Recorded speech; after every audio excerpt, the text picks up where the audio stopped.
the New Jack Swing podcast with myself, Stevie Street, and Mr. Sheldon Taylor. We apologize for last week. Well, Sheldon wasn't around anyway, but we had some technical issues. But it's glad that at least we were able to move it to today. Stevie, how are you going? How are you doing? Back with a Mac Attack with a soundtrack special edition, episode 13. Very happy to be here. And good evening to you both and to all the listeners out there. Hope you had a good one. Yes. Sheldon, how's it going? Sheldon, can you hear us? And just as we go live, Sheldon, Sheldon doesn't hear us. Okay. Has he frozen or is he just... Okay, there you are. Okay, Sheldon, can you hear us then? Nope. It looks as if he's having the technical difficulties that we had last week. Can you hear us, Sheldon? Okay. Well, as he picks up... guys, remember what we're going to be doing later this shortly. We're going to go through our top 10 favorite soundtracks and movie soundtracks from the 90s. I know a number of you have been putting in some of your entries, and we'll read those out. But Sheldon, are you able to hear us now? Okay, but we can't hear you. We can only. Your sound just disappeared. It just went off. Yeah, no sound right now. We can't hear you. Hey, Colin, how you doing? And hope Big Mike's around. Yeah, Sheldon, we can't hear you right now. Are you going to go out and come back in? Okay, we'll wait for you. But anyway, hey, Big Mike. So, Stevie, what's been going on in the world of any R&B news that we wanted to catch up on? I suppose the obvious one, the big Diddy album, he returned. Okay. With a humongous, was it 23-track album, which featured literally everybody. And it seemed a welcome return. He wanted to bring R&B back. I wonder if Sheldon's back. That's the big question. No, he's not. Oh dear, what is going on? Yeah, no, we can't hear you, Sheldon. We're not sure what happened this time around. But yeah, I mean, but you can keep trying, and we'll keep talking while you come in. The Diddy album. Have you listened to it in its fullest? And guys, has anyone listened to the Diddy album, the Love album? I gave it one full listen. Okay. I selected a few tracks that I've continued to play from it. I'd say it's a very hit and miss. There's some couple of really good tracks on it. I'd say 3 or 4 really good tracks. There's stuff that didn't quite work for me. There's a couple of really terrible tracks on it, including the Casey's. He's done his own cover version of Jodeci's "Stay" in like a trap vein, and I don't know why they allowed that to make the cut. Actually, just not. There's a Mary J. Blige track on it featuring sampling Guy, which we'll like. Kind of resamples her own '95 Goodbye track. Okay. There's a track with Jack Wes and there's a track with Queen Naija, which I really liked as well. But Babyface is on it. There's a long epic 7-minute ballad, which it was okay. It's okay. I mean, try it out for yourself. Investigate this. A lot of the production on it is you'll recognize some 90s samples, including 702 Stilo. Mix it up with what's going today. Some of it works, some of it doesn't. But it's well worth checking out anyway. Okay. Colin is saying that it might be his last album with the Tupac situation. Yeah. I mean, for those who might not have heard the news, but Tupac, somebody's been arrested in connection to his shooting. We wait to see. His bodyguard, apparently. Sheldon, are you there? Yeah. Can you hear me? Oh, yes, we can finally hear you. Okay. Good, we can finally hear you. Okay. Lorraine, good day, Lorraine. Yeah. Okay. So we were just catching up with sort of it's about time. Yeah. Yeah. About the Tupac stuff. Yeah. We were just counting out. We were just talking about some of the news that's hit that's out right now. Um, Sheldon, any music news that you want to bring us up to that over the past 2 weeks? Yeah, Tony, they just kicked off the tour. Good reviews already. And how I just based on my reading, what they've done is they've actually kind of split it up. They'll play, and then the ballads that Dwayne normally sings. What'll happen is Raphael will leave the stage and let him have Dwayne have his solo run when he's singing the ballads that he sang lead on the Tony catalog from the Tony catalog, and then Raphael will come in and do his thing. So the reviews have been very good in terms of that. And then the next thing is that I know maybe about a month ago, everyone saw the Shanice El DeBarge and the Tracy Spencer Yeah. Yeah. I video. was. Yeah. Now, well, that's culminated in Tracy Spencer performing with D Nice on his most recent Club Quarantine tour. And then also her and Shanice, they did the local rounds here on the morning talk shows. Yeah. So one of one of their mutual friends. Well, as soon as Tracy sort of reappeared, I got in touch with her to talk about get me um, in line for a Tracy Spencer interview, and I've interviewed her and Shanice, and Elderbarge, and so she's when Tracy's ready for that, um, we'll set that up. So it'll be interesting just to find out, because I think she relocated to Texas and went to LA, met up with these guys, did her stuff, and all of a sudden was surprised by she was surprised by the whole reception she got. It just almost like, yeah, I need to move back to LA because there's a market for me. People still want to hear from me. So that's now why she's now back to singing. So it's been such a quick turnaround. It was not planned. So she, whatever reasons why she's relocating, but it seems as if there's a big market for her. So we don't have many females out there. So that's definitely a good thing. That's definitely a good thing. And yeah, we're going to talk about Usher, Colin. But just before that, the thing about Tony's reunion, I saw an interview with Raphael and Dwayne, and Raphael definitely wanted the reunion, so much so that he put a billboard out in Oakland to say, to the three of them, a picture of the three of them on a massive billboard. And people were calling Tim and Dwayne to say, have you seen this massive billboard? Are you guys back together again? And Dwayne says that's when he knew that Raphael is serious about the reunion. So if you see Raphael's IG post, he's constantly saying, yeah, my brother. So he seems as if, I don't know what has happened from a change where it's like, yes, this, I'm back in this full time. No hard feelings, but it looks as if he's putting everything into it. And as you said, the shows and reviews have been good. So, people love a reunion story. I think there's a little, the fact that we had the other members of Tony on, the guys who did the documentary, and they, there's a little. I have to be very mindful of the fact that they feel as if this should have been a time when all 6 of them should have been brought back on. Actually, 6 or 7 of them should have been brought back on, and they would have a full reunion. But I think we should have a billboard as well. Put all 3. Yeah, we definitely everybody will. how serious we are about the halftime New Jack Swing podcast. Yeah, just set up a WhatsApp group and save his money. Yeah, we were 2 members in the WhatsApp group and said, "Hey lads, you fancy coming back for a tour?" A tour, world tour. Save his money, but oh well. What do I know?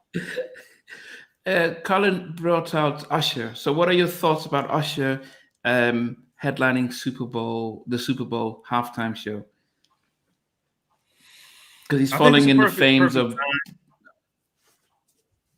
yeah, Yeah, it's a perfect time, obviously, because when you start looking at the Super Bowl acts here in America, the previous acts have really like aged out, like a lot of the rock groups and things of that nature. So, when they're looking at getting someone, obviously, I think the Vegas run had a lot to do with it because it kind of confirmed his not only his markability but his ability to perform on a large platform because a lot of R&B acts don't necessarily get that look. mm, So it's good for him. I think he's going to pull it off. He's got a lot of great songs. He's a great performer, and he's of that era. He's of that age where he got a large fan base, and it's going to draw them to that halftime show. It's not. That's like when I was young, watching those football halftime shows,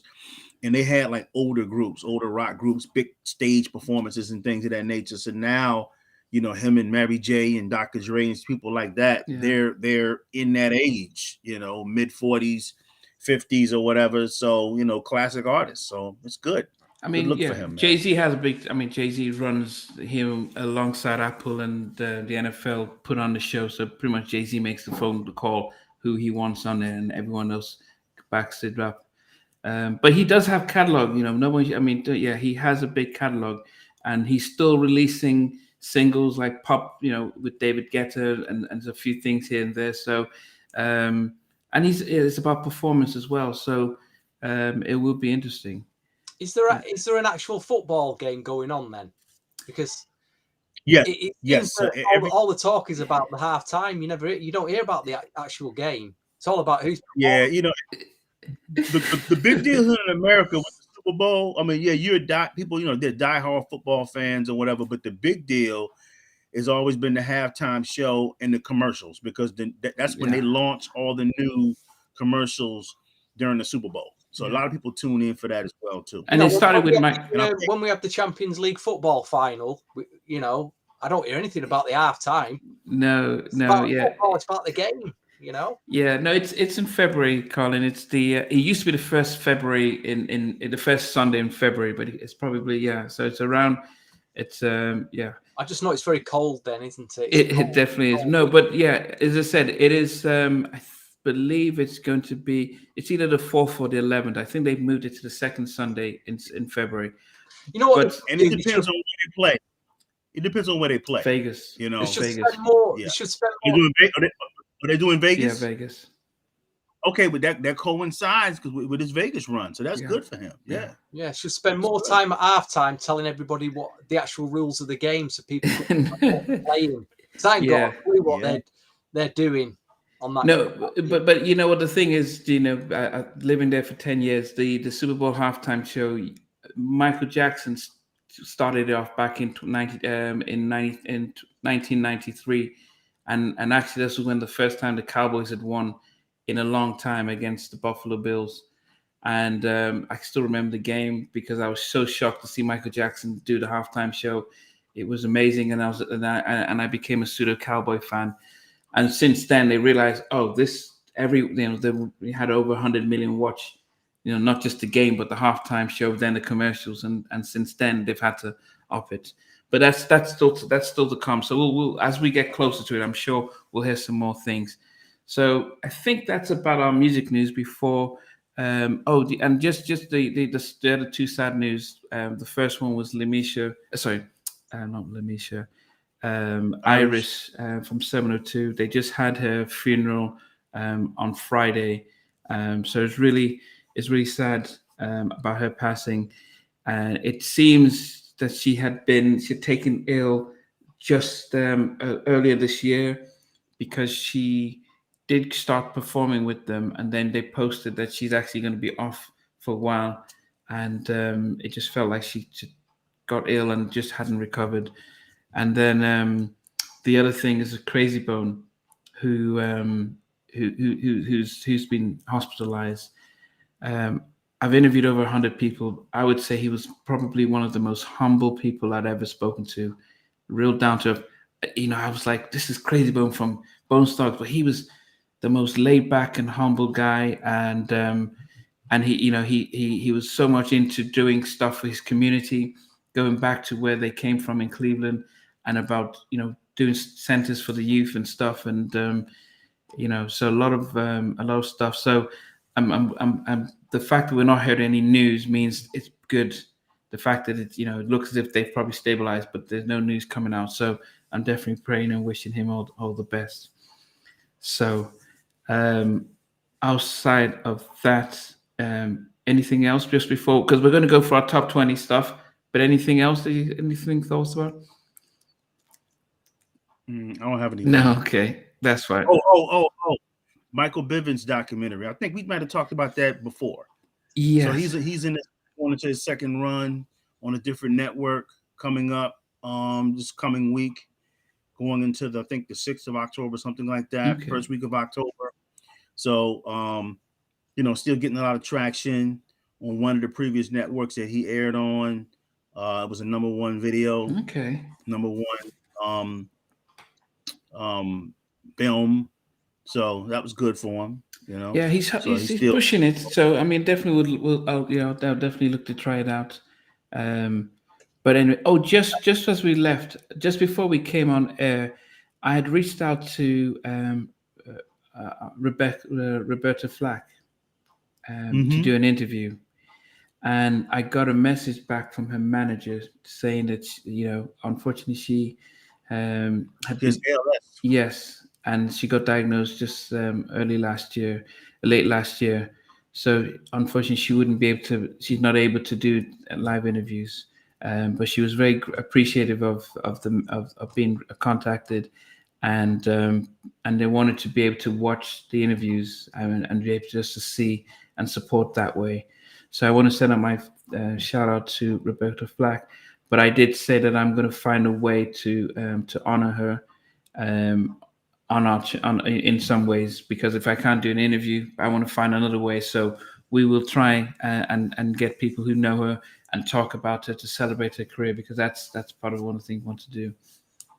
I would encourage anybody, all the listeners, all the viewers and whatnot, to actually go check out her documentary on PBS. Very good documentary. As a matter of fact, it's a timely documentary, because at the time of its airing, it was kind of close around to the time when she got diagnosed. But if you want to learn about, we always talk about the legend, but this is a person who went into the studio and recorded up to like about 100 songs. And all, like, we're talking about one take, 100 songs in one take for her albums. She got signed to a label deal, Atlantic, and she went in and she recorded all of these songs. She's talking about somebody that had like complete control as a female, a rarity in the business. Very talented. A lot of songs she wrote, a lot of songs she had people writing songs for her, tailor-made for her, and just very, very gifted singing, very gifted as a performer and as a musician. So check out the Roberta Flack documentary. It is on PBS. You probably can catch it online. Very good piece. Okay. Now with that, we are going to our feature for today. I'm just trying to get this going here. So this is our feature for today, was to talk about our top 10 favorite 90s soundtracks.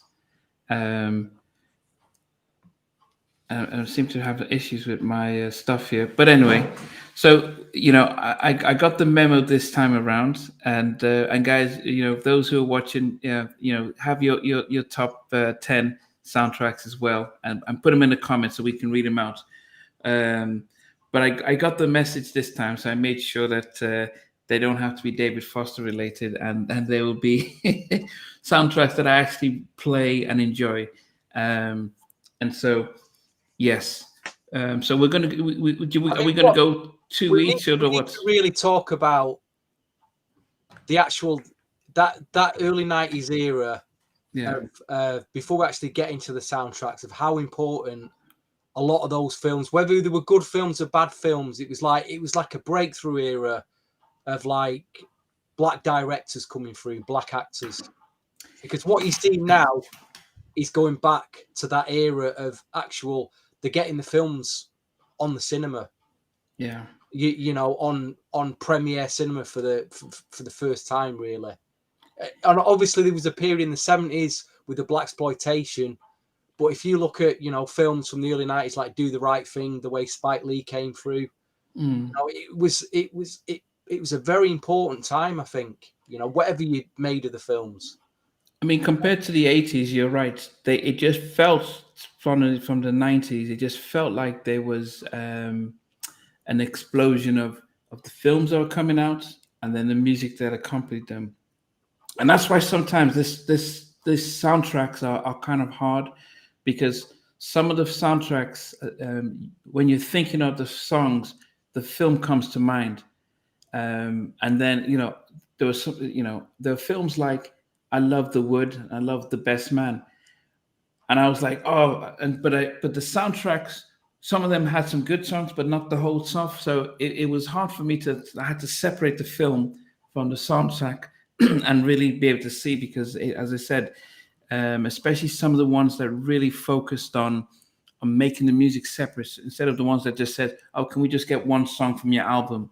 Think about Tony. No, well, it wasn't Tony. It was Raphael who did a track for Boys in the Hood. You start thinking about how they reached out to them, said, "Can you write a track for our album?"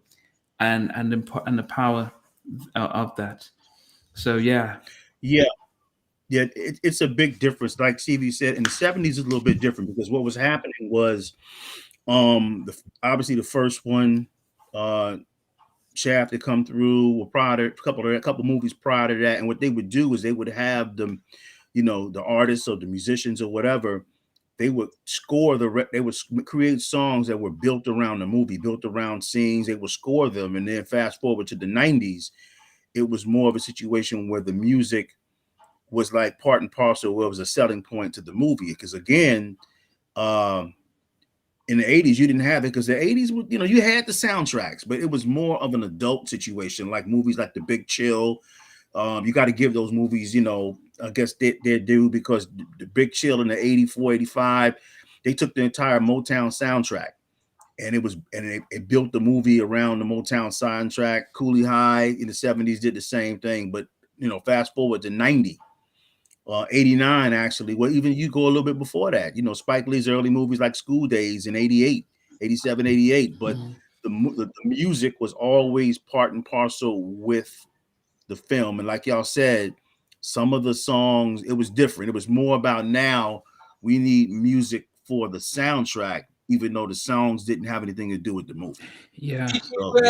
Shell, did you read Spike Lee's book? Because it seemed to me he was always having, it was a battle with him to get money to make them movies, and to also, you know, persuade the film companies, that, you know, the distributors, to actually get the films. I mean, I was reading something about Malcolm X, and he had to like borrow like $30 million or something from the likes of Oprah Winfrey and all these big black celebrities just to get the movie finished. It was when he did, and yes, he did. And his salary, he gave up his salary to get the film done. And of course, for him, the music was important.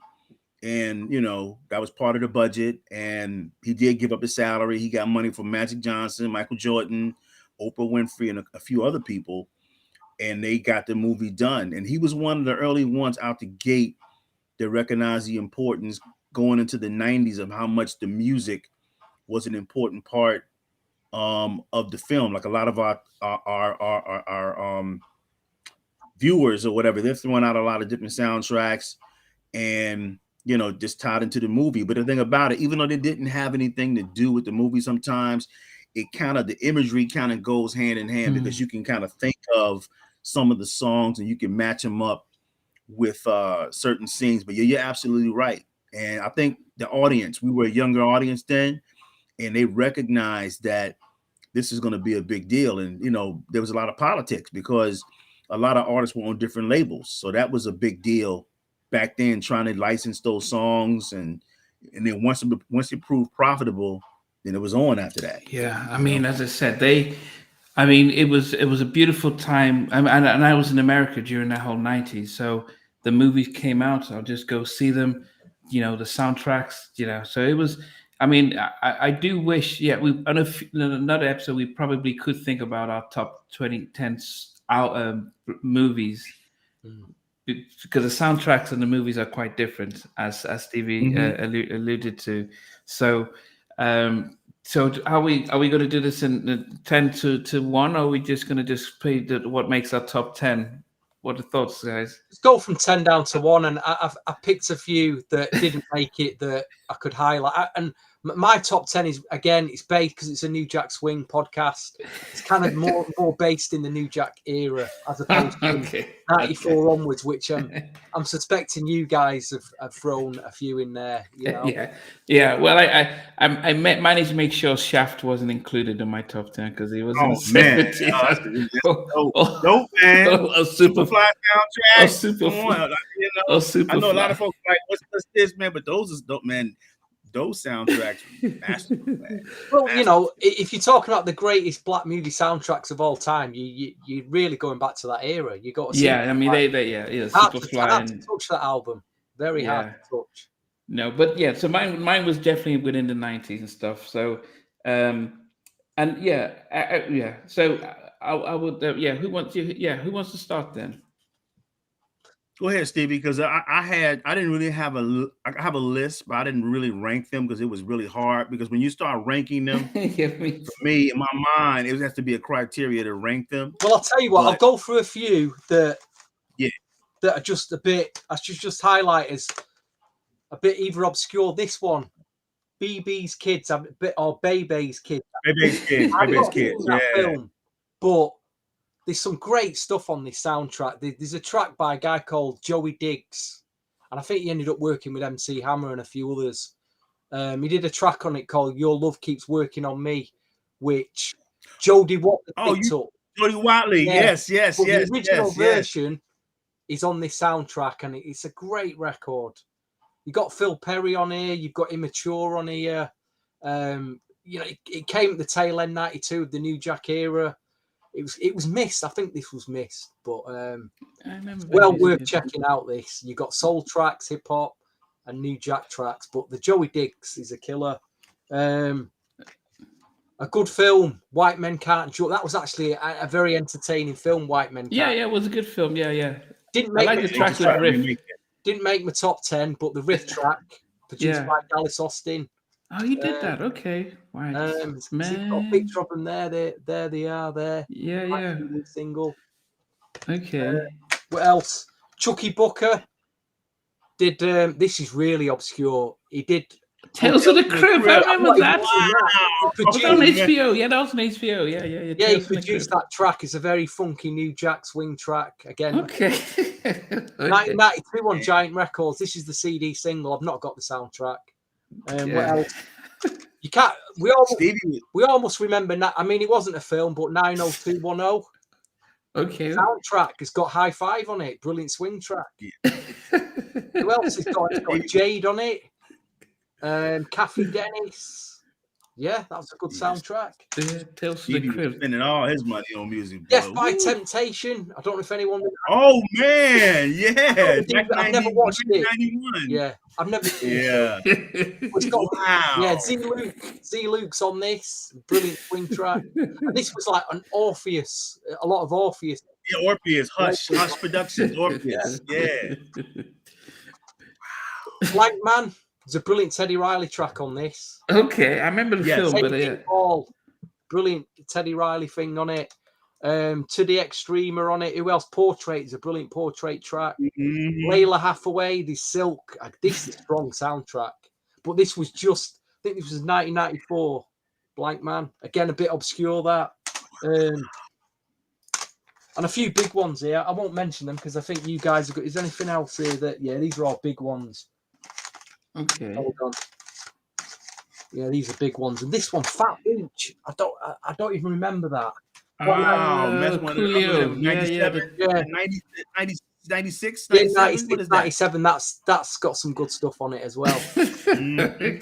But I'll start off with my top 10. Oh well, okay. We can do our notables before Oh. you can do your top 10. Just No, go ahead. Just number 10. That's it, and then we can go through. Yeah. Okay. You do Okay. your number 10. All right. Class act, Kid and Play. Oh yeah. But I can't remember the soundtrack though. I I've watched remember the film once. It's based in a school with Kid and Play. Yeah, I remember the think film. They obviously got the role based on what happened in House Party. Yeah. They But continue the whole track, thing. Yeah. I'm just looking at what's on it. There's one swing track by a group called Cole Premiere, who never made another track afterwards, called That Body, which is worth it for the price of this CD alone for that track. The track with Jade, I Want to Love You. I think that was one of their first things. Second single. Yeah, Moni Love, Full Term Love, Marley Marl on it. Bianchi B's on this, Lisa Taylor, Vassell Benford. So yeah, he worked with Aaron Hall. Yeah. You know, for most, this probably won't make the top 10, but in terms of a new Jack soundtrack top 10, this has to be in it for me. Okay. 10. That's my number 10 anyway. I'll hand it over to you guys.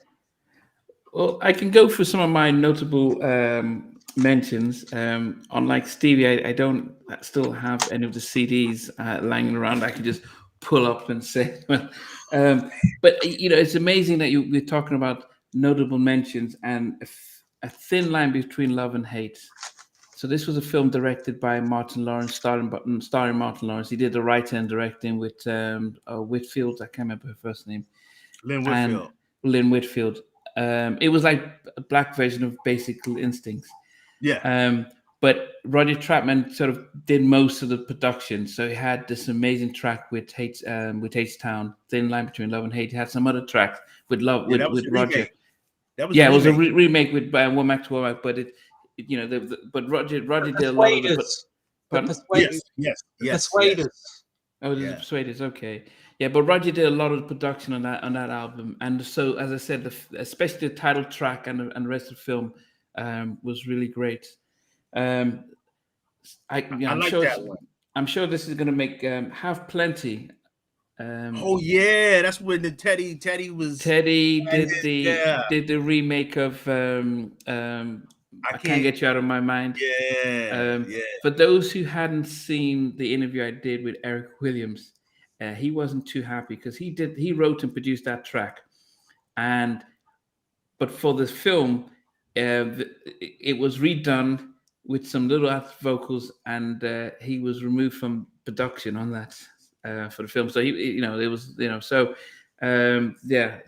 how. So that, but they had a number of good tracks on that. The film was okay. It was a proper low budget one, but as I said, it was a good one. The soundtrack's very strong, actually. Yeah, it was a very good soundtrack.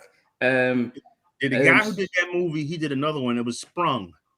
It had a soundtrack. Same guy. Yeah. Okay. Who made the film. Another film that couldn't make my top 10, but I loved the film, and it was really hard not to put it in there, was Love Jones. Wow. It was Neil Long and Lawrence Tate. Yes. It was Black Love. It's an amazing movie, and the vibe, Michelle D'Antilla, it was hot. I'm sorry, it couldn't make my top 10. But I listened to the movie. I watched it. If I could watch it again right now, that was, and it was a beautiful soundtrack that fit the vibe because they did the poetry and stuff. So that didn't make my. It's amazing, man. Soul Food didn't make my top 10, but it was a great album. It had Blackstreet on it. Had Total. Had Boyz II Men. Had a number of people in there. Set It Off. I couldn't even make it in my top 10. I know it did have the Big En Vogue track, but it was a beautiful film with that. And the last one that couldn't make my top 10 was probably one of the biggest at the time soundtracks, and John Singleton's Boys in the Hood. That was Ice Cube's first starring role. The whole didn't make mine either, but there it is. It's only because he just happened to have it. Base. Yeah, he's happen to have it in his back pocket. He's got the ball out there. You know what I mean? If you look at the track listing, there's the Tevin Campbell track, which is the Car And then West, Raphael, right? and the Tony. The rest Tony. of it is hip hop based, really. I'm just That's why. high five on it. Yeah. But the thing is that. But it's good, very good. Yeah, very good. And this film, and I think that's the thing about the emotion of the film and the music, because the film itself, had that, with the guy being shot before getting his dream, and then the music at the side of it. So sometimes you get the film and the music, and you just relive the film through the music. But yeah, when I was reflecting on it, it didn't really have all the tracks that I'd liked and stuff. But anyway, hold on a minute. Hold on. Yeah, Dave. Yeah, the Force. Big Mike said we can't forget the Force One Network track, which is a big track. That actually Spirit. It's a very very good track. Okay, so my number 10 is Life. All right, Eddie Murphy. Life. R. Kelly. You have to do that when you call his name and stuff, so you can take away the blasphemy stuff. But yeah, I love the stuff he did with Maxwell, Fortunate,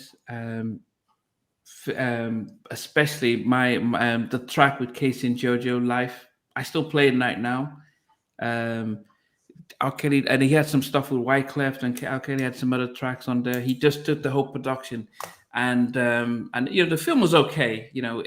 Starring Martin and Will and Eddie. We thought it would be funny and stuff, but it was an okay movie. But I loved the music and the soundtrack, and so that made my top 10. What did you think of the film? Yeah, it was okay. It wasn't okay, that. Yeah, it was okay. I mean, you'd expect Martin and Eddie to make a really funny comedy, but it was a comedy drama. So it's a bit slow, wasn't it? It was slow. That's what. Yeah, it was a slow. Sort of a lot worse. Yeah. It wasn't a bad movie, but you probably went. Yeah, but yeah, Fortunate was great and stuff. Yeah. Anyway, Free Willy didn't make my top 10. Sheldon, what about you? Any notables? Okay, so I'm gonna go ahead and hit you a couple notables. The Booty Call soundtrack had some good songs on there. Had a few good songs on there. That was the one I believe that had the Joe. Obviously, we're talking about a ballad. Don't Want to Be a Player. Mm-hmm. Okay. And then of course you had what's the other? It was a film called How to Be a Player. Yeah. With that one has some good songs on there. Mm. That one has some really, really good records on there. And of course, the Wild Wild West soundtrack. That came out in '99. Oh, forgot about that. You know what? I think the film was so bad that I didn't even finish the film. And so I know that I think Kumo D had some stuff. Blackstreet were on that, were they? The Guy was on there. Guy was on there. Yeah. The Best. Was that The Best? Yes, The Best. Yes. Yeah. I should have asked Damien how they. Yeah, that's the thing. I forgot to ask Damien how they got back to do The Best, and also the the film New York Undercover. I completely forgot about that. But go ahead, Sheldon. I'm writing it as you speak. I'm writing that down. Yeah, I'm writing that down as we speak. So yep. So that's on my list. So that's my number 10, the New York Undercover soundtrack. That one is really, really powerful. Yeah, that was that hit. That soundtrack was really. I forgot about that. That was a really good New York Undercover. That had all Uptown artists on there. Yep. And actually, the story was when I interviewed J Love, the former VP of co-founder of Uptown with Andre. Andre was supposed to be producing that movie, the TV series. Mm-hmm. And he got finagled out of the whole production stuff. So that was why Uptown was heavily involved in the music, and they were supposed to be part of that.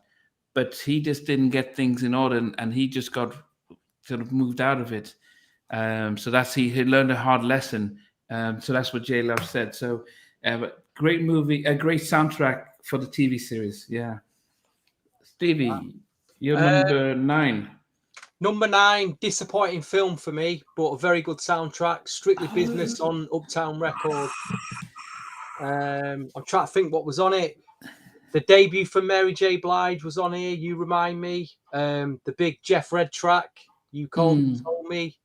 There was a really good Stephanie Mills track produced by Dave Jam Hall called I Just Want Love. LL Cool J, Strictly Business, which is the title, which was Yeah. very New Jack, Marley Marl, Grand Pooper.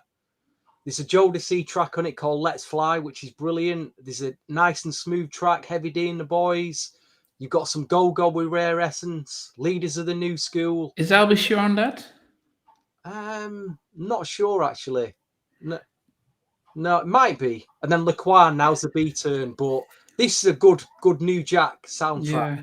No, Well, because so Albie Shaw was supposed to write. So Natalie from his Sexy Verses was supposed to be on that album. Didn't make it. Halle Berry was supposed to be called Natalie in the film, and then he changed her name, and so the song just didn't fit anymore. But he wrote Natalie based on Halle Berry, the role in it. That's yeah. So that's why I wondered if he put something on there. Okay, that was a good one. Okay. Well, I didn't enjoy them. You know, I thought the movie could have been better. I think it's got Halle Berry in the film. Is it Tommy Davidson? Just looking at some of the photographs in there, the film, you know what I mean? It's worth it. You can find it, you know, watch it online, try and find, it might be on YouTube or something.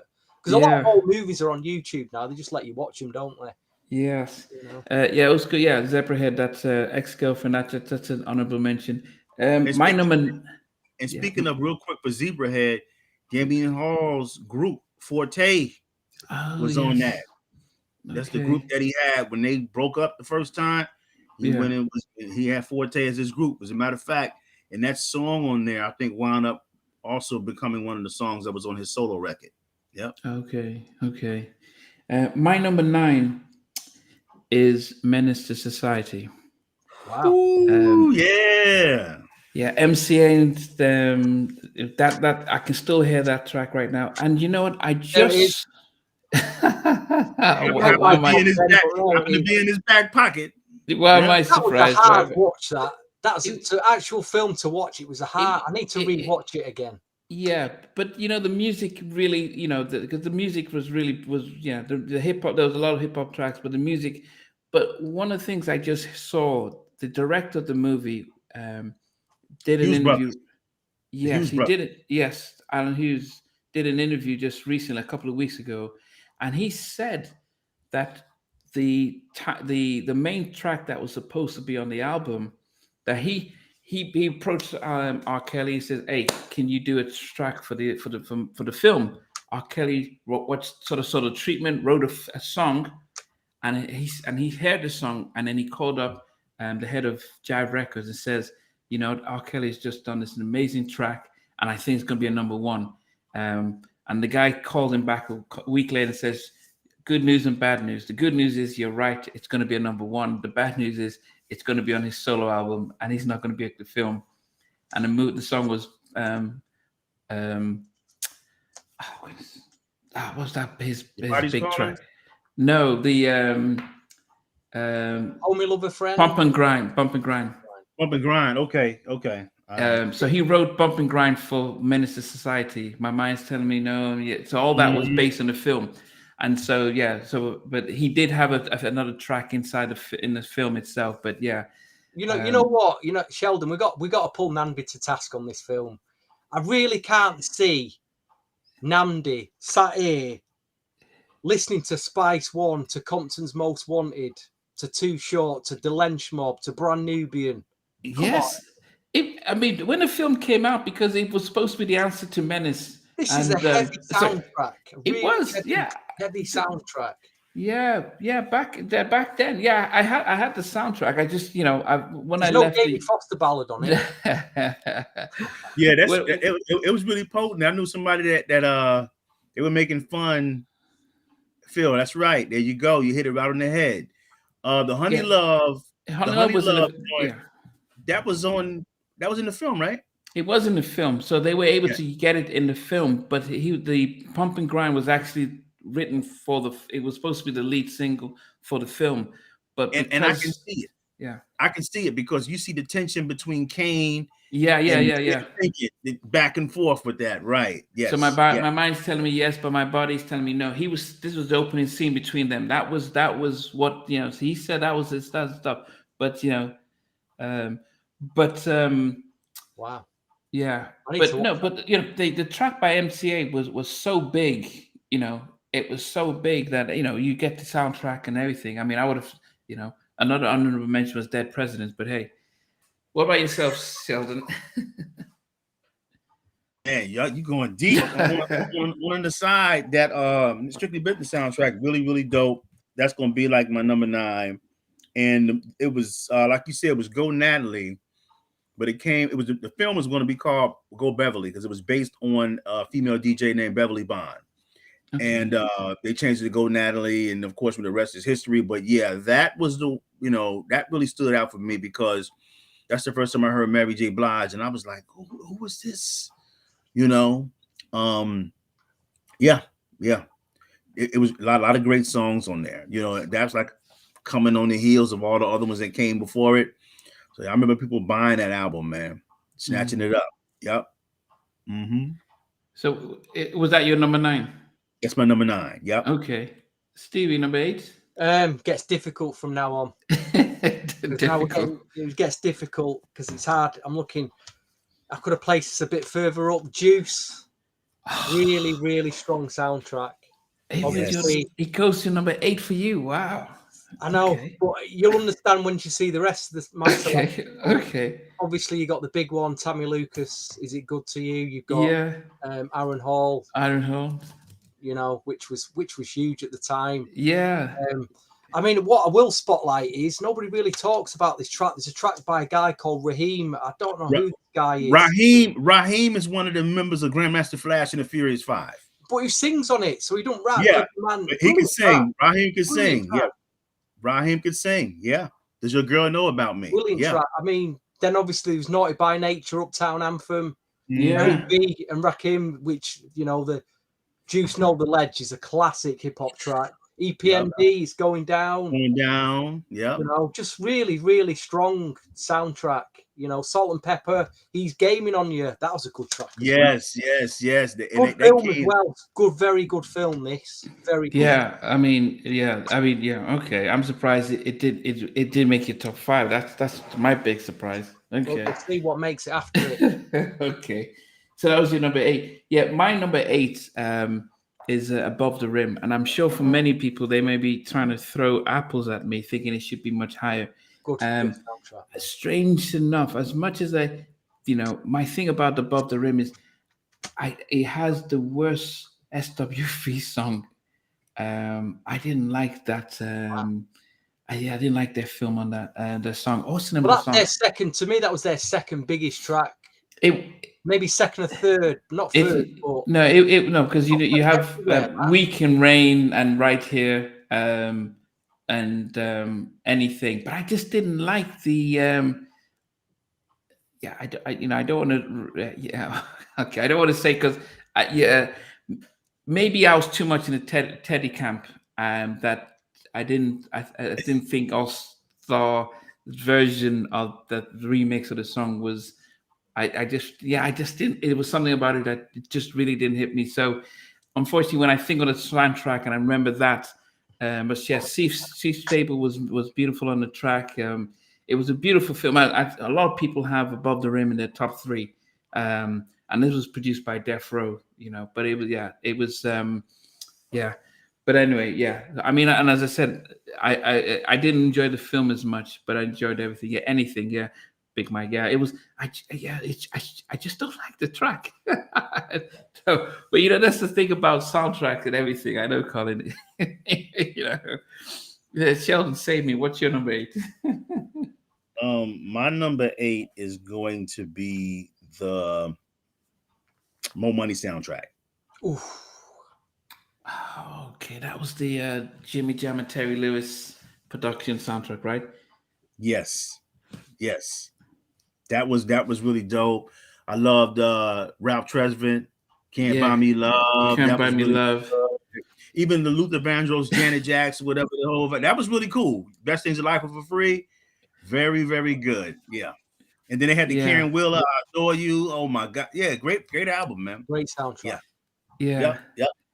I was disappointed with the film, I'll be honest. The film was a bit. Yeah. They were churning them out. Yeah. Yeah. Okay. Stevie, what Yeah. about your number 7? Yeah, I know people would be happy with my my above the rim being number 8, but yeah. Okay. Number 7, House Party. It's got to number 7. Wow, is that the first one or the second one? It's again, it gets so hard for me. The first film. I mean, Okay. looking back at the movie now, I think there's some really good scenes in this movie, and I like the actual the way the camera font, the way it's shot, the way it looks. I like that as well. I think Full Force kind of spoilt the film for me. It was just too stupid, too all a bit comical, wasn't it? And it was just a bit. No, but strange enough, as a kid watching them, I believed that they were the kids. I didn't think because I watched them as a kid. I thought they were high school kids. They anchored that. As a matter of fact, they gave them a whole new life or whatever, because you musicians, and for them to turn that comedic spin on it, it was really good. And here in America, man, them guys, man, they the lines that they had. Yeah. If you could get over this CD though, it's a lovely reissue, reissue packaging. I think in the early 2000s, it got reissued. Okay. I mean, my biggest surprise was these 3 tracks on here, written and produced by Zan, with Gene Griffin, obviously. Oh wow! Today, that's a Motown.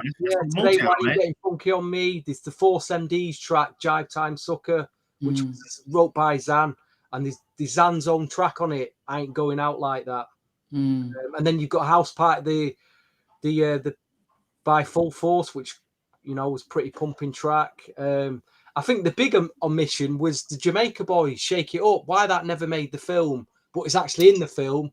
I don't know. Yeah, and they released a video with featuring Tisha Campbell and everyone in there. Yeah, Kid and Play. There's some really good Kid and Play tracks on it, and Arts and Crafts as well. Yeah, somebody brought it up. Big Mike. Yes, sir. Yeah. Okay. So that was your number 7. What do you think of the film, though, overall? No, it was a good film because at the time, a New Jack film that you go to this film, don't you? It's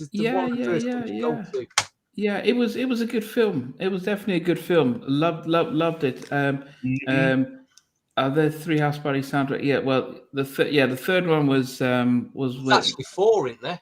There's 4. I think the third one was when TLC took over, stuff like that, and then the 4th one is when Little Romeo, some Immature, I think, took over that one. Anyway, after Kid and Play left House Party 2, they did Class Act because they didn't want to pay them much money, so they moved on. But my number 7 is, and I wish it could have been higher, was Jason's Lyric. Wow. I know the big classic is the You and No, the Black Men United. Check out my interview with Chucky Booker. He talks about the soundtrack of that particular the Black Men United, when he talks about reasons why he left the music industry. So if you it should be, I think it's on in a couple of hours. But Chucky Booker talks about that. But that's when I got introduced to the Whitehead Brothers. 180. Love is 187. Was it 187 or? Yeah, that was them. Sure. No, still was a G. Still was a G. Yeah. Forget I was a G. Dude, yeah. Forget I was a G. Yeah. Yeah. So I mean, in fact, it was after that. After that, then I had the 187, which came later on. That I just got their album stuff, but also I also have to mention the fact that it was. Oh, that moth's back again. That moth is back again. Yeah. So it was that makes my that makes my top 10. What about Jamesia? The Jamesia track on that was brilliant. Just look at the track list now. Jake West. Oh yeah, yes. Even there was a Bobby Womack cover. KC did, I think. Yeah. If you think you're lonely now. Yeah. Oh yes. Wait until Teddy didn't do that one. Teddy did something else. Yeah. I think you're lonely. Yeah. Wait until tonight. Yes. And then there was Brian McKnight did a very what's he called? Did a cover version of Crazy Love. Crazy Love. Yeah, as I said, guys, it is hard. So soundtrack. somebody's saying, yeah, it should be number one. This is, this is really hard. I mean, think about putting Justice not even making our top 10. It was hard, but I'm glad you guys are putting your stuff in. Sheldon, what's your number 7? Poetic Justice soundtrack. Okay. Very Wow. good. Very good. Yeah. Just in case you have to. Stevie just happened to be in his pocket. Yeah. Good soundtrack, that. Yeah. Did you just get your stack of soundtracks, or did you have your system? I pulled out a few from that time. I thought I'd just be handy to show as we're going along. Yeah, I just happen to have it. Yeah, I love that. Obviously, I listened to TLC doing the Time record, Get It Up, and of course the Indo Smoke record. One of our viewers, threw the album out as well. Yeah, a lot of great songs on there, man. Call Me a Mac, Usher's first record. DOA was on there. A lot of great records on there, man. Terry and Monica. Yes. I've been waiting. Trying to get Terry Robinson. Yeah, she's okay.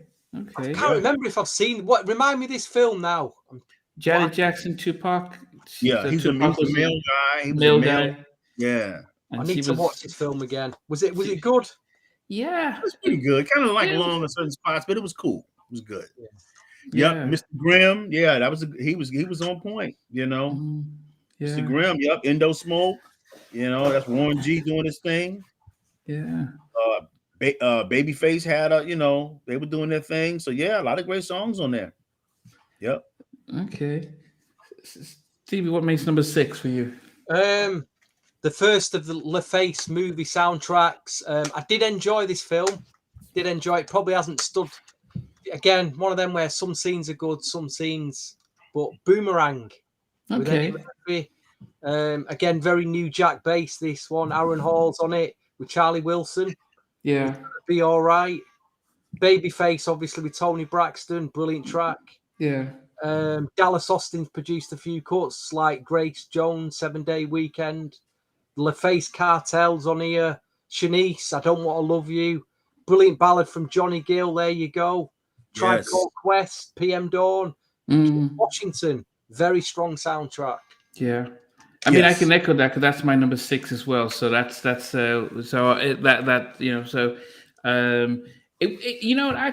because I saw the movie and I actually did enjoy the movie. I love the movie. Yeah, I enjoyed the movie. Elta Cat in there. This is Halle Berry looking like a goddess, and it was hard to pick. Oh goodness, what was Mike Tyson's former wife? Robin Givens. Robin Givens, yes. And that whole power dynamic with Eddie Murphy as well. So it was, but the music on that soundtrack, and I think that really that was a beautiful soundtrack. I remember having that, and it was a beautiful film. So End of the Road was on it as well. They wrote it for that as well, and so it was. So that was my number 6 as well. Sheldon, what about yourself? Number 6. That was your number 6. Yeah, that was my number 6. Yeah, so I had it down at number 6. So that's why when you said it, I just said I'll just piggyback on the back of it. That was my number 6 too. Oh right! Wow. I don't think that'll ever happen again. Your number 6 as well, Sheldon? Yeah. Okay. It goes back to me, does it again? It's back to you then. Oh, dearie me. Okay, well, I put this soundtrack a bit further up at number 5. Above the rim. Okay. But I'll tell you what tracks I will mention on it if I can bloody see it. Didn't Mean to Turn You On. Oh, I love that track. Where was the H? Albie Shaw's on here. We forget about that. One of Albie Shaw's later tracks with an Al Green cover. There's a dual track. It's Not Deep Enough. That is a jam. What song is it? It's Not Deep Enough. Okay. H-Town, Part-Time Lover. What a track that is. Okay, yeah. I'm just going through the track again. Sweet Sable, Old Time's Sake. Yeah. I think she's passed away now. Yeah, sadly. She did. Yeah, she has. I just like some of the G-Funk tracks on it as well. Man, but I can't remember the film. Sonically, it was a basketball film. It was about a guy who was going to college to play basketball, and he was getting caught up in the hustlers or whatever, trying to get him to go ahead and play for their team, and you know, and it was a good backstory because it had a lot of good characters and whatnot. So it was almost like, you know, a cautionary tale. The guy was like I said, he was a ball player, and he was kind of like on the verge of getting ready to go to college, but at the same time, he was getting, you know, blackmailed by Tupac or whatever for taking money and all that. But it was really good, and the guy, actor Leon, was in it. He played his older brother of a basketball player who got killed. And it was very good story, very good Harlem story. As a matter of fact, it's part of a trilogy of 2 other films. I won't say their names until the end, but it's the third one. Barry Michael Cooper, who coined the New Jack Swing. He wrote that screenplay for that movie. Okay. I won't say the other 2 because we're talking about them. I didn't realize as we go that. through the soundtrack. I didn't realize. Yeah. Okay. Yeah, Harlem movie. Yeah. Okay. Okay, Stevie, what makes you number 5? Hold on, it's you, Nick. That was my number 5. Oh, that was your number 5. Okay. Okay. Yes. Yeah. So my number 5 was House Party as well. So you had him there, and you know it was probably one of my first soundtracks that I got. And you know, just watching the film Kid and Play, I loved Full Force in it. It just felt, and especially at that point in time, I hadn't moved to America yet when it came out, and it just felt like, wow, America just has so much fun with the music and the whole vibe, and if the songs were just made for fun, and I just loved the film. I loved the film, and I loved the soundtrack. It just felt low budget, but it felt like how come we don't all do that? So yeah, I love the House Party soundtrack, and yeah, Teddy, yeah, Zan and Teddy, they all had tracks on there as well. Yeah, Sheldon. Okay, so we at top 5 now, right? Yeah, you're number 5. Okay, so number 5 for me is going to be the House Party 2 soundtrack. Ooh. Man, top to bottom, great songs. You know, obviously Teddy's all over, his fingerprints are all over him. That's I like that one better than the first House Party soundtrack. I'd agree with you on that, totally. Ready or Not with Rex and Effect, Big Bubba, Like Your Style, just a lot of great songs that are actually on there. Yeah. Okay. Yeah.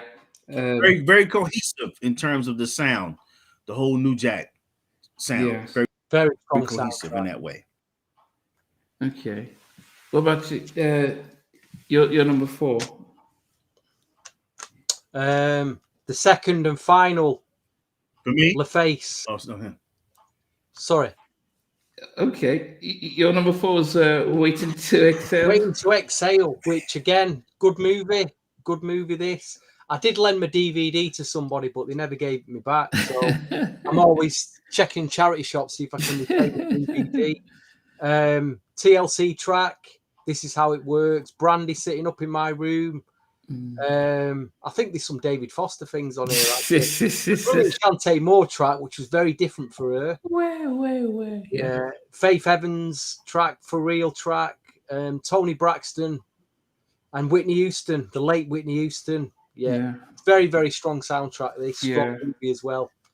You know, Midnight, very, very strong. Yeah, I mean, I'm surprised it only made you top 4. My number 4 was actually House Party 2 as well. Rex and Effect, Ready or Not. Further up than for you, Namdi. I'm surprised. Yeah, when I think of my number 1, 2, and 3, it was tough because between it was either going to be 3 or 4.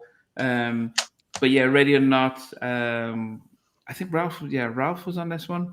Yo Baby. Oh no, is it Yo Baby? That's the third one and the fourth one.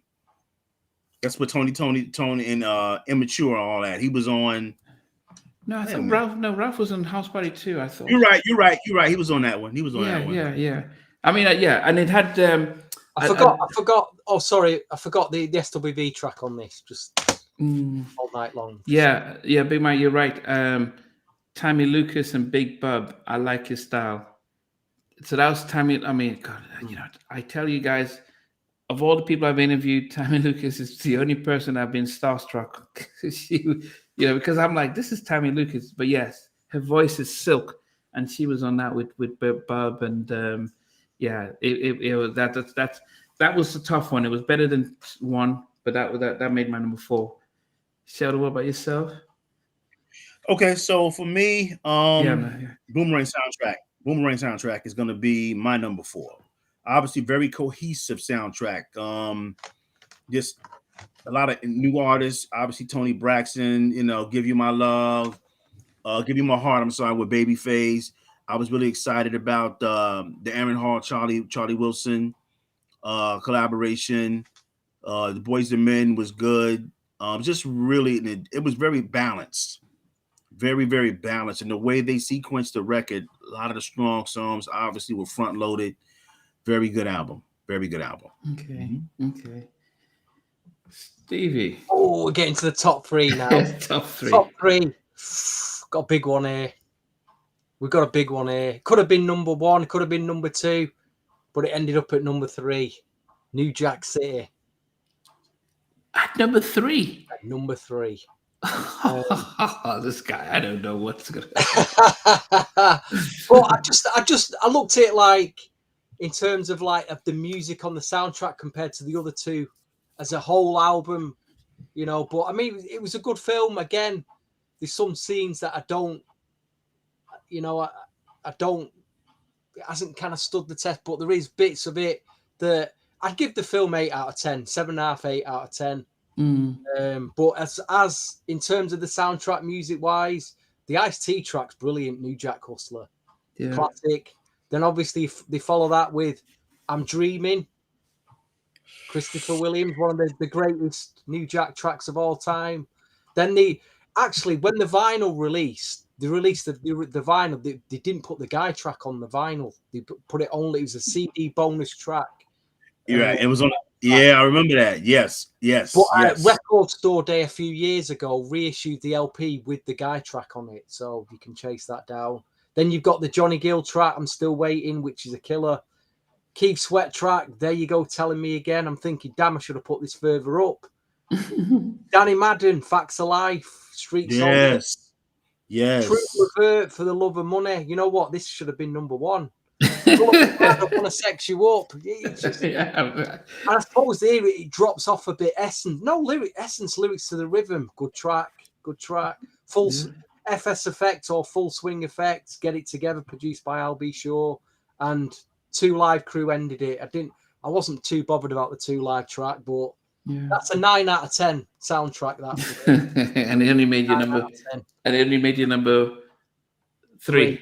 Well, I thought, but we'll see what my other two are. We'll see. Okay.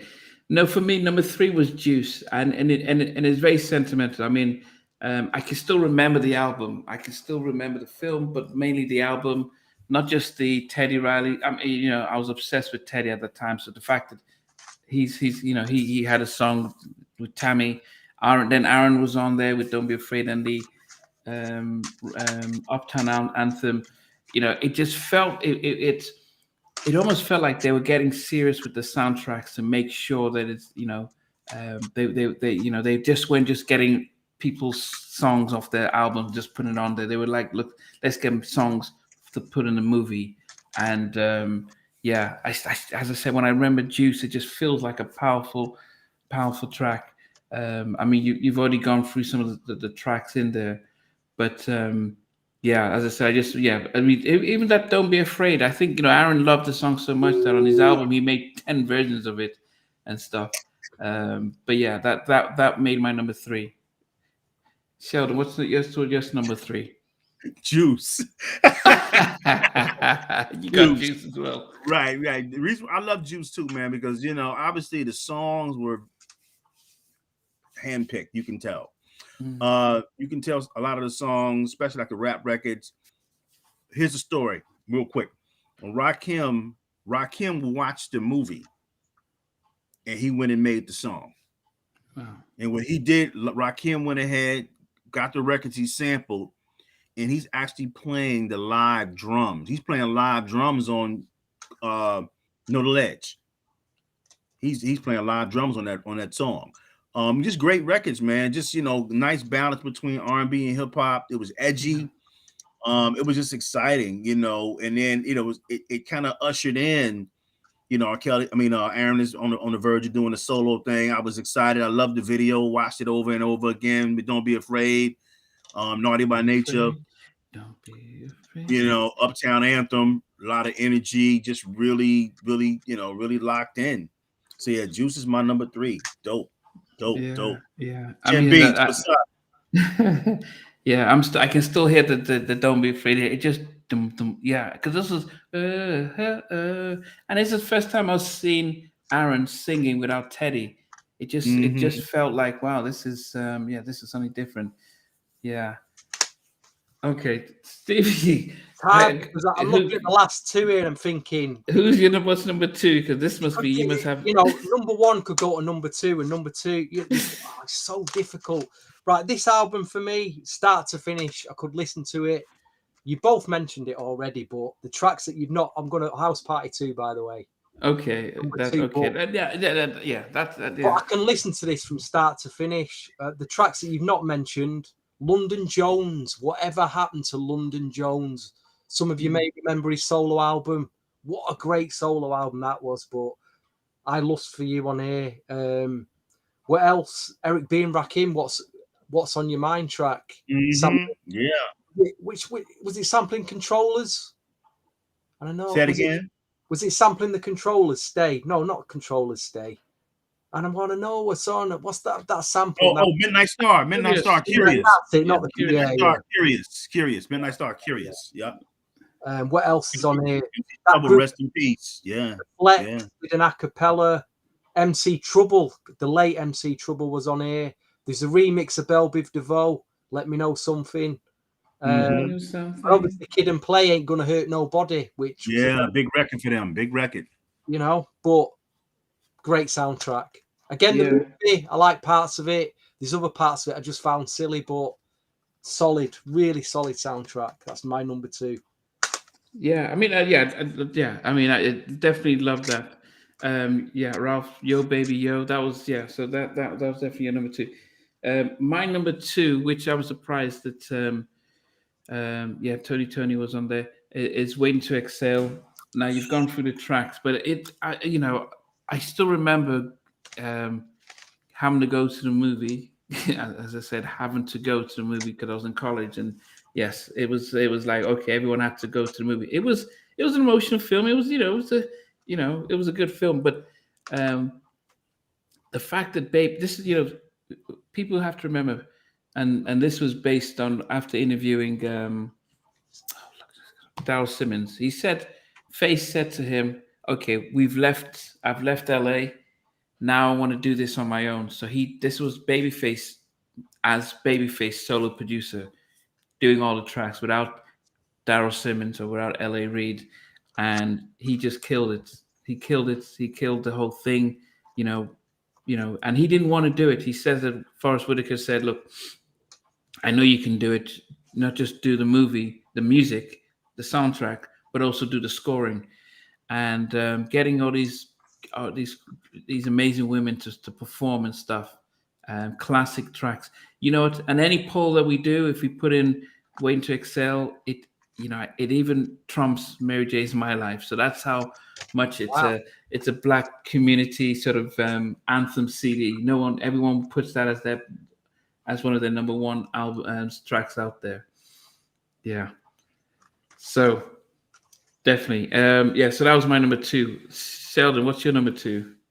Okay, my number 2 is gonna be a combination of both, because I couldn't have one without the other, and it's gonna be Love Jones and Waiting to Exhale. The reason why I say I have both of them, they're kind of like side by side. Waiting to Exhale is one of the most strong. It's one of the most strongest soundtracks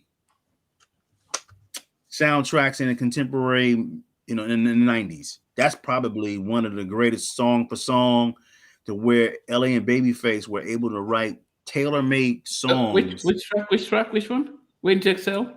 Yeah, Waiting to Exhale. Yeah, they were able to. It was just Babyface. He left Daryl. I'm sorry. Yeah, okay, thanks. I forgot about that. Yeah, so Babyface was able to tailor make songs for each artist. Yeah. That's a rarity. Mostly they just write tracks and you just sing. But he was like, okay, this is your voice. Let me write it for you. Yeah, because think about it. You're doing the Whitney Houston records, and they're like custom fit for her and Shaka Khan. She's doing the jazzy, my funny Valentine, and of course, Not Gonna Cry, Mary. It was exactly. Those records were like custom made right in the pocket for every artist. And then of course, when you're looking at Shantae Moore kills a lot of those soundtracks, man. She's got some great songs on a lot of other 90s soundtracks. So I love how they did her voice, how they flipped that. That was really, really good. Of course, with Love Jones, I loved it because the songs captured the vibe of the movie. Yeah, as I said, it was hard for me not to put it in. If I listened to it was because it was the whole poetry, the whole jazz stuff, and it's probably oh goodness, we miss the fact that we don't have these amazing films, like, again, because in films and the music was side to side. It was I'll be back to you. Think about it, is that you had the Sweetest Thing by Lauryn Hill. You had Diane Ferris from what's the group with Speech and all that, Arrested Development. Penny in Your Hole. What's the record? They say Penny with My Hole in It. With that record, that was great. A lot of great records on there, man. And then of course, there was another record on there that was really good. It was just so many, man. I can't think of them all, but the vibe of the record was of the soundtrack just fit right in the vibe with the movie, man. Yeah. Wow, Stevie, drum roll for your number one. Well, before I get there, I'm going to mention a few more soundtracks that didn't make it, that have kind of been forgotten, which we must mention. First one is Dangerous Minds. You know, the thing I remember that was Coolio. That's the only thing I remember from that was the Coolio stuff. I think it was Paradise. Was it Players Paradise or something? Mm-hmm. Gangsta's Paradise. Gangsta's Paradise. It just felt like that took over the stuff. But what you've got on here is an Aaron Hall track produced by Devontae Swing called Curiosity. Oh, wow. Okay. Very good track. Okay. Very good track. What else we got? Do you remember Sister, the group Devontae Swing's group? Their debut track was on this. Yeah, Missy was down with them. Yeah. Yes. Sister featuring Craig Mack. You've got some Devontae solo tracks on here. Mr. Dalvin is a Mr. Dalvin track. So if you're into your Jodeci, you need this soundtrack. The film was good, actually. Don't know if you'd seen the film, but it's quite good. Look, as a black man, seeing a white teacher woman coming into the hood to save us, it's quite patronising, but it works as a film. It could work. Yeah, it was. That theme. You had that theme in a lot of films, man. Yeah. Curiosity, Savage One. Shout out to you. Yeah, that's the one. Aaron Hall. Curiosity. Yep. That's the one. This didn't make it. Who's the Man on Uptown Records? Was that Mary Jane? Mary Jane? Was that Mary J's on here with You Don't Have to Worry. You got Joe McKee, Let's Go Through the Motions, Father MC, and then there's another lady we should talk about who was actually, I think she was signed to Uptown. I think she released one track. Crystal J. Johnson. She did backing vocals for Mary J. Blige, but there's a brilliant Crystal J. Johnson track on this Swing track. Yeah, as a matter of fact, she sang on the background of Pete Rock and CL Smooth records. Yes. Yeah, mid-90s, 94ish, 95ish. Yeah, yep. There's Pete Rock track and there's an Eric Sermon hitting switches. Mm-hmm. Again, very, very, and Notorious B.I.G. as well. His first record. Yeah. Mm-hmm. What else? High School High. Oh wow! Yes, another one of them Michelle Pfeiffer type films, but 96. This was a hard hitting film, wasn't it? If you can remember. Yes, it dealt with all the splits in gangs and all sorts of things on it. But again, you've got D'Angelo and Erykah Badu on this doing a cover of Your Precious Love. Oh yeah. Changing Faces. I got somebody else. Tony the Braxton, So Many Ways. Everyone's on this. De La Soul, Little Kim, Jodeci again, Tribe Called Quest, big soundtrack. Slightly obscure, Sunset Park. I don't know if I'm not even seeing this film. Yeah, I think I had. Wait, who's the big track on that? Well, Aaliyah's on it. There's a really good Are You Ready on it. There's a 2-pack track on it. Groove Theory are on here. Adina Howard's on it. None of the tracks really. Sunset Park. None of the Like tracks. Dangerous Minds. That was like a Dangerous Minds. Yeah, yeah. Sunset Park was like a Dangerous Minds movie. Yeah. MC Light, that was it. That was the biggest track. MC Light and Escape, Keep On Keeping On. Oh, that's why. Yeah, that's why. Yeah. Finally, before I get to the number one, Low Down Dirty Shame on Jive. Yeah, somebody just said. Somebody just said. Somebody just. R. Kelly, Rogenet, Changing Faces, Aaliyah, big soundtrack. Yeah, big rank exit. No, before you get to number one, can you go down from that 10 to 1? Oh, just to recap. Damn. Yeah. 10, Class Act with Kid and Play. 9, Strictly Business with Jeff Redd and others. 8 was Juice with Tammy Lucas and Aaron Hall. 7 was House Party, the first one with the Xantrax and Today in full force. 6 was Boomerang. 5 was Above the Rim. 4 was Waiting to Exhale. You know what? What's going to happen to all my CDs when I'm not here? I just don't know. Number 3, New Jack City, which could have been number 2 or number 1. Number 2, House Party 2. Yeah. And at number 1, you've already mentioned it, but again, I just think it's a brilliant soundtrack. Mo Money. Not a great film, but I love this sound. I just love it. What? Ralph Tresvant, Money Can't Buy It. What a track that is. Number 1. Wow. Yeah, number 1.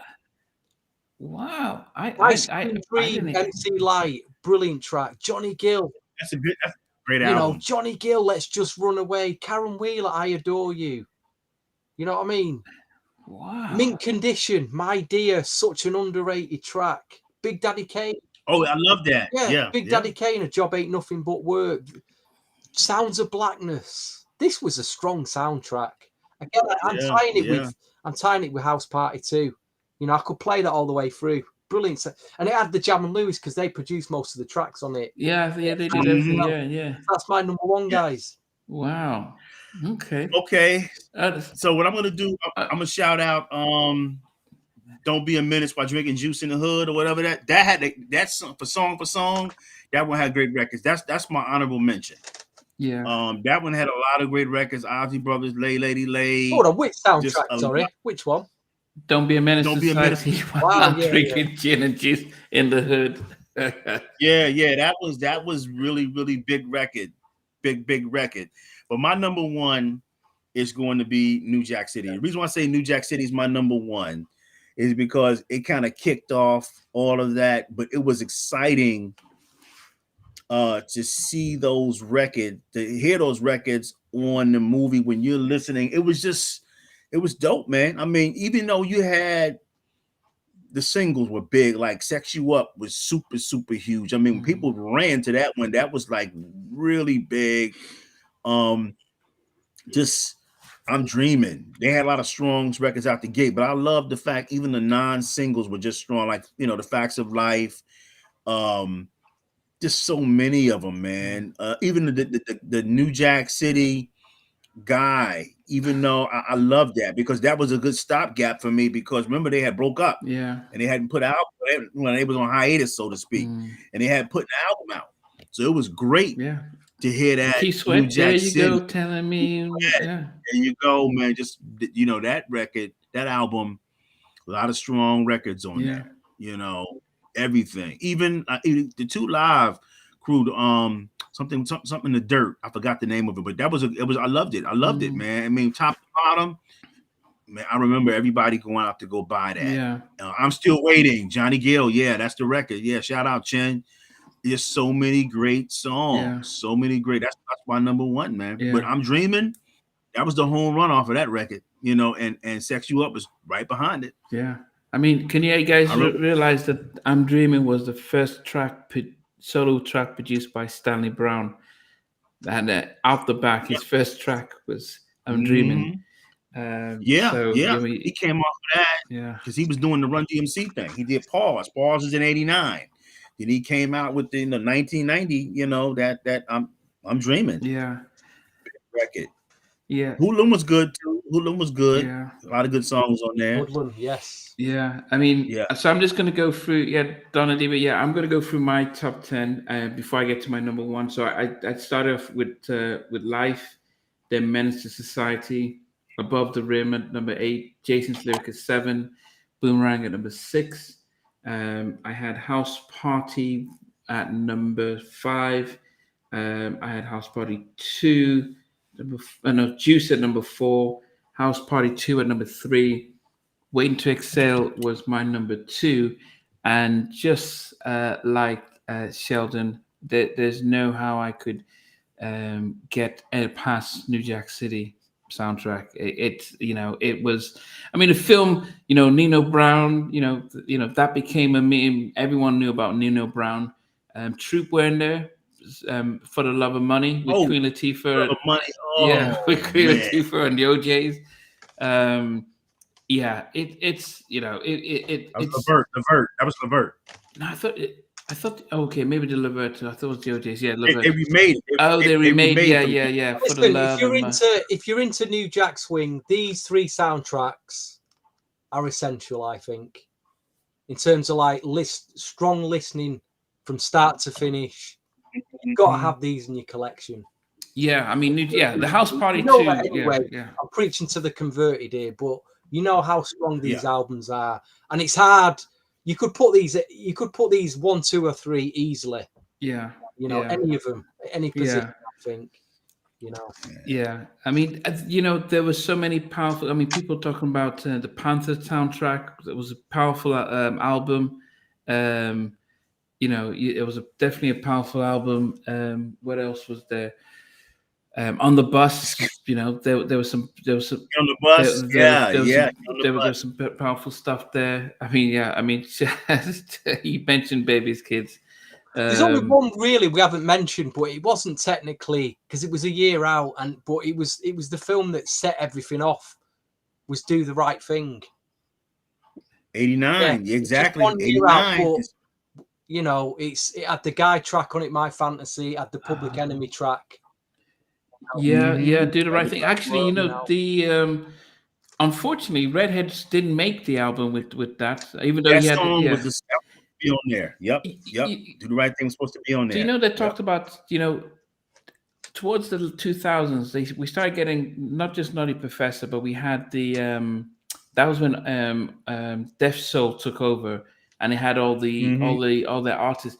I don't necessarily think Drew Hill and stuff that they wrote the songs for the film. I just thought they just made songs and put on the album. And I think when they came to the late 2000s, when it came to the early 2000s, I think they were just putting songs on albums that really didn't really tell the story like they did in the earlier parts. I mean, maybe I'm wrong, but I think about sort of the Nutty Professor and Dr. Dolittle and all those tracks that came out. It just felt like, let's just get some music and put on the album. The thought wasn't. I didn't think the thoughts were there. New Jersey Drive was good. Total came out of there. Okay, I don't know. Coming to America had James Brown and stuff. So Coming to America was cool. But going back to the Def Jam, what you're saying, like Jazz from Drew Hill had a good solo record that was on Nutty Professor 2 soundtrack, I think is what it was. Okay. They had a good ballad on there. So they were just putting them out, man. Yeah. But there's a moment when I remember tripping. Yep, Old School Flavor. I remember the movie, the Rugrats. Yep, that was a big record for Teddy. Yep.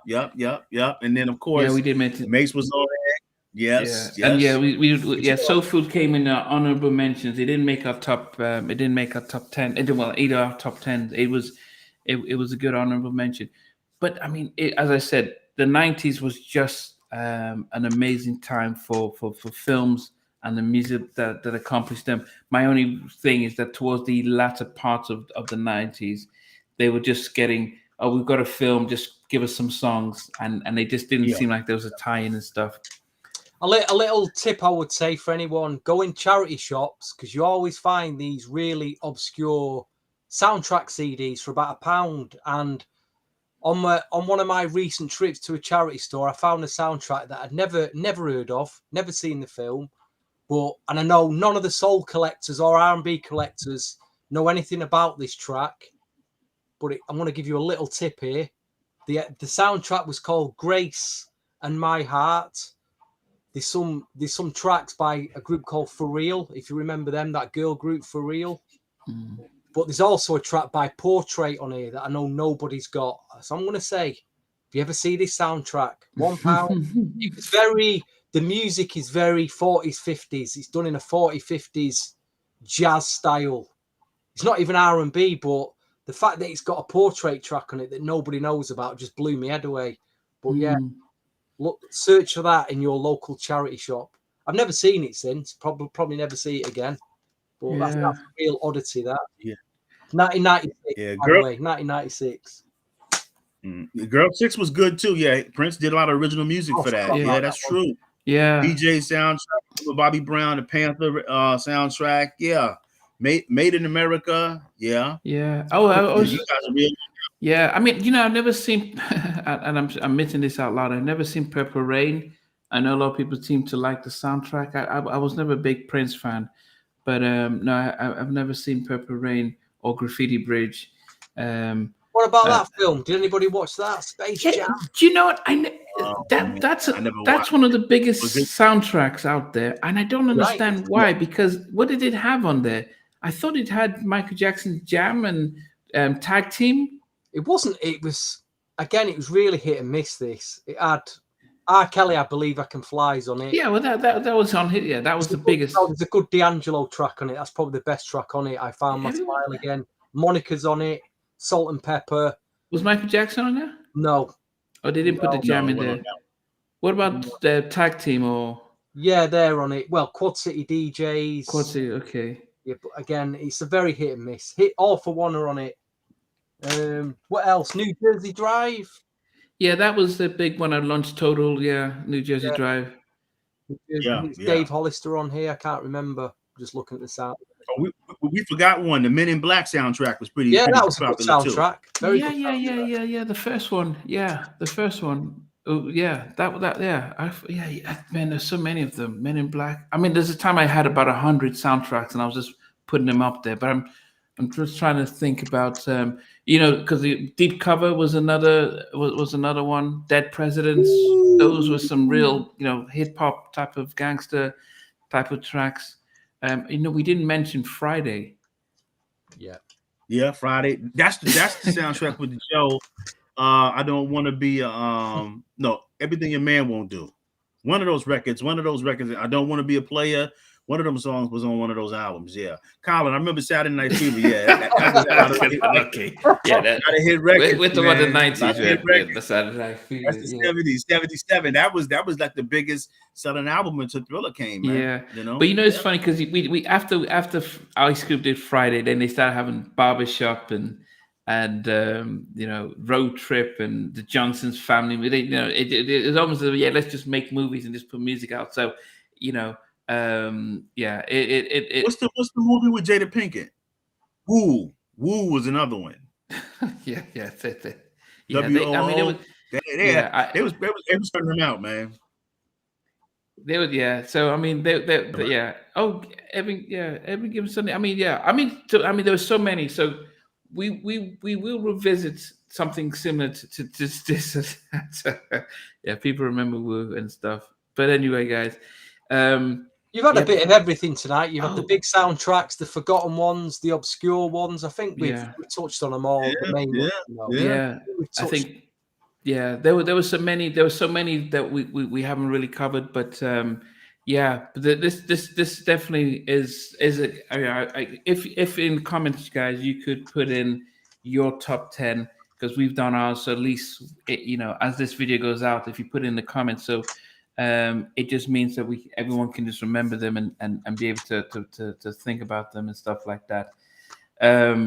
We do have I mean we'll look and see what we're going to discuss next, and actually in the comments as well you can suggest some topics for us when we come back in a fortnight as well.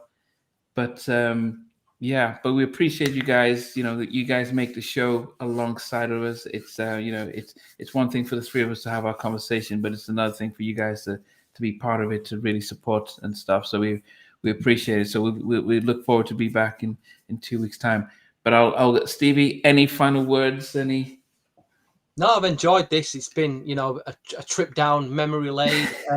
It's probably made me think, I'll revisit some of these films, a few that I haven't seen, a few that I have that I've forgotten about. Because, back in the going to the cinema was a real event back then. I mean, for me, especially in the 80s, when my beloved late mother took me to see Return of the Jedi and The Empire Strikes. I mean, such a huge occasion. It's gone now. Going to cinema just doesn't have that appeal. The films, no matter how much Hollywood pumps into these new movies, they're just it's not the same, is it? All right, being old, I don't know.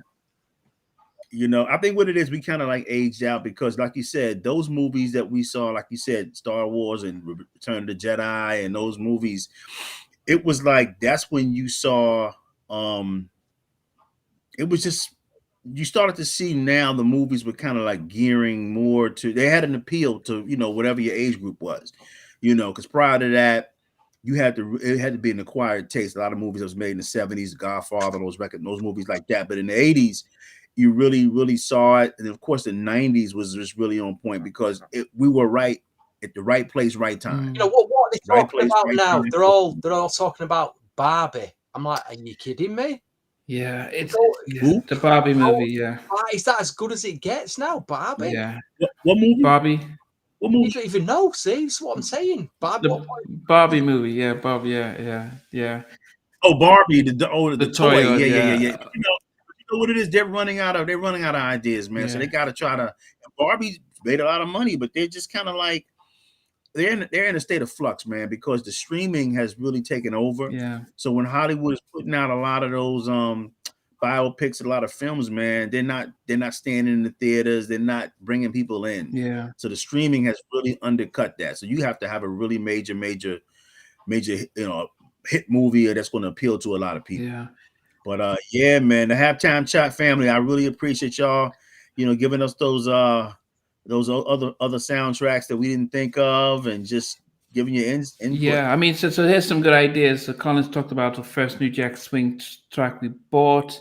Big Mike mentioned about one-hit wonders. I think that was going to be a tough one. Most of us was thinking about Mark Morrison, but I think they are big. There are a number of one-hit wonders and stuff like that. Top 20 one-hit wonders. But as I said, we'll probably actually put a poll once we get a good 5 different topics, and then we'll put a poll and see what comes up. Shout out to Old School Flavor. It was actually Old School Flavor that mentioned the idea of this in one of the previous comments about the soundtracks. Okay, yeah. So that's So what we'll do, guys, is that we're going to put up a poll of 5 different things to see what we should talk about the next time and stuff. But it's definitely been helpful. Big shows coming up. Big people coming soon. Check out Chucky Booker. 3 hours. I guarantee he goes real about the industry, about his influences, about some of the production he did with Troop, his work with Janet, Lionel. I mean, Chucky, I had no idea how much of a cool guy he is. Open book. So check that out, and I mean, it is a thought for you. If you was to say, it's a hard thing to compare, but if you compare, say, the 70s blaxploitation era of soundtracks against the 90s era of soundtracks, what wins musically? Because I'm gonna be biased because I'm older. I was born in '68, but it came when I was a kid. I was a baby for a lot of those records. But going back, I'll just say if you put the Shaft soundtrack, Superfly soundtrack, maybe Trouble Man soundtrack, there's about 4 or 5 of them. You line them up, and Head and Shoulders, just like, of course, you're talking about some of them are songs, some of them are instrumentals. Man, those 3 or 4 or 5 soundtracks, man. Some of the greatest music ever recorded in there. Exactly. You're talking about just cinematic. Trouble Man soundtrack, Superfly, in terms those songs were written for the movie. So you really, it's like Head and Shoulders. But of course, you know, everything is around taste and age and personal preference, like I said. But you know, but those first few soundtracks coming out in the 90s were really, it's like they made a concentrated effort to make sure they lined up, whether it was the songs to the films or the vibe. You know, they made an effort to do that. And then later on, it was okay, let's just go ahead. The soundtracks, we're selling them like compilation albums. Yeah, it was a cash in really onto it. It was an extra. Black Caesar Black Caesar soundtrack, really, really dope. That's in part one of my top 5 of those 70 soundtracks. Trouble Man, Superfly, Oh yes, Stab, Black Coffee, man. Coffee soundtrack, you know.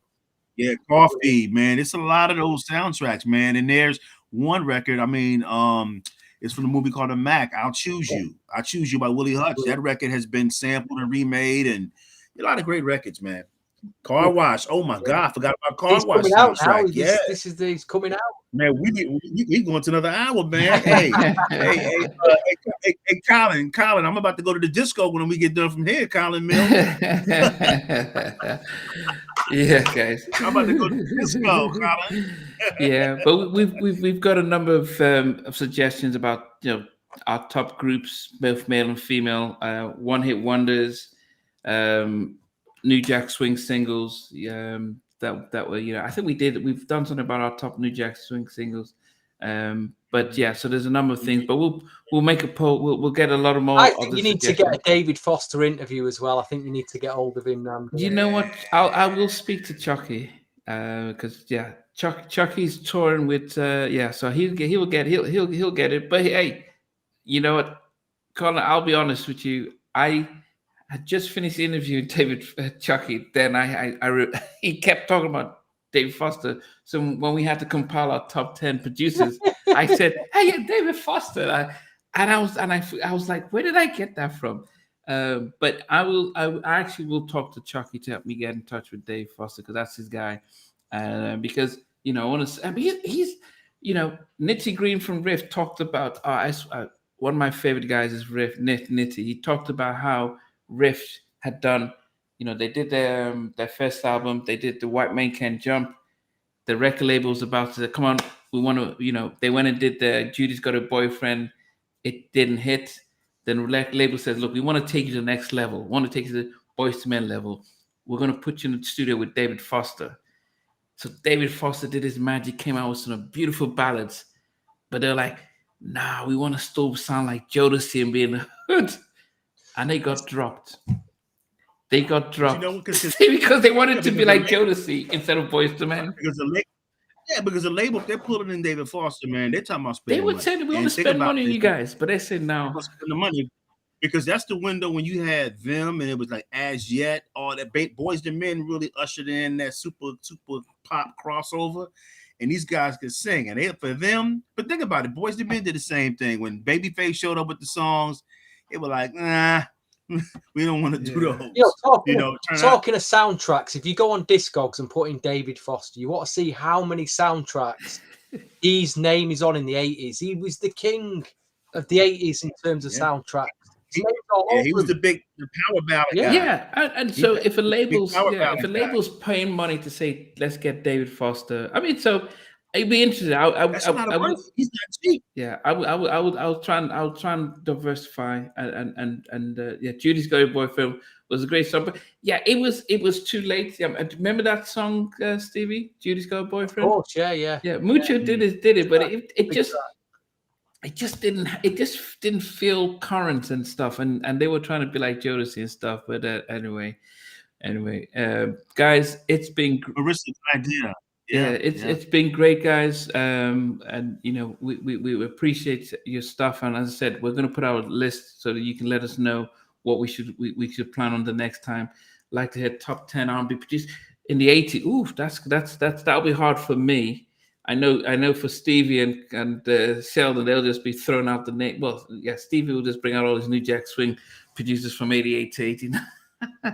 No, I like that idea, actually. I do like that, the 80s. I do like that. Marissa, that's a really good idea. Big- A lot of great producers in the 80s. Yeah, okay, yeah, we can look at producers, yeah, but we'll put up a list out there, but probably even top 10 R&B acts from the 80s, because we haven't Yes, the yes. acts, yeah. But as I said, we're gonna put Carl Lawrence, we're gonna put up a Special poll. We're gonna put Questions, out a poll, so because I don't want to just Get our shoulder pads out, get the shoulder Yeah, pads going, yeah. the Jerry curl, and Yeah, because we don't really do much about the 80s. I mean, as I said, 90s were great, but I think there was a funness about the 80s because of course, we're New Jack Swing and stuff. So definitely. And before I forget, my favorite New Jack Swing album is Basic Black. Check that out. The best out there. They're not guy wannabes. Unfortunately, people got upset with G. Griffin. I thought Bobby was your favorite album. New Jack, pure New Jack. Bobby was an R&B. Bobby was R&B because when I listened to Mind, and they reminded me of the Bobby album. Oh yes, I'm gonna say, what do you make? Yeah, they were like an R&B, so like more they were more the R&B. So I when I was listening to it, I was putting them in the Bobby album stuff. I've just reached out to Mary Brown. I'm hoping she gets back to me.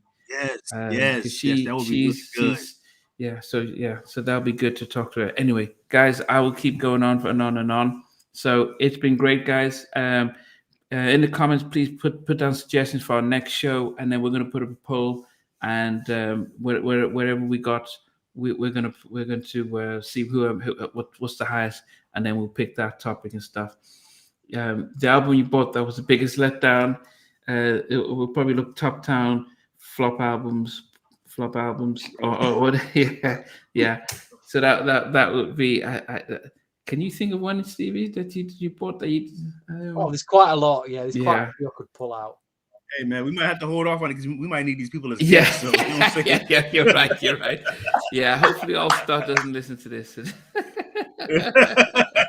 But anyway, guys, we thank you, and we'll catch you in about a fortnight.